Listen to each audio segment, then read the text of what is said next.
కామారెడ్డి పట్టణంలోని రాజారెడ్డి గార్డెన్లో కామారెడ్డి ఎమ్మెల్యే రమణారెడ్డి ఆధ్వర్యంలో పట్టణ అభివృద్ధికై శంఖారావం కార్యక్రమాన్ని నిర్వహించారు. ఈ కార్యక్రమంలో కామారెడ్డి పట్టణ ప్రగతిలో అందరూ భాగస్వాములై అభివృద్ధికి ఎలా పాటుపడాలో చర్చించారు. ఈ కార్యక్రమానికి కామారెడ్డి పట్టణంలోని వ్యాపార వాణిజ్య సంస్థ నిర్వాహకులు, మేధావులు, ప్రజలు పెద్ద ఎత్తున హాజరయ్యారు.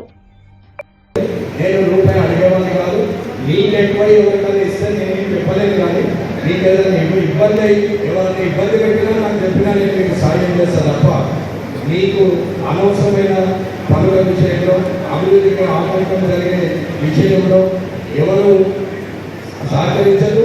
అభివృద్ధి జరిగే విషయంలో అందరూ సహకరించారు. కాబట్టి అందరూ కూడా ఆలోచించి నిర్ణయాలు తీసుకుంటారని నేను మిమ్మల్ని కోరుతున్నాను.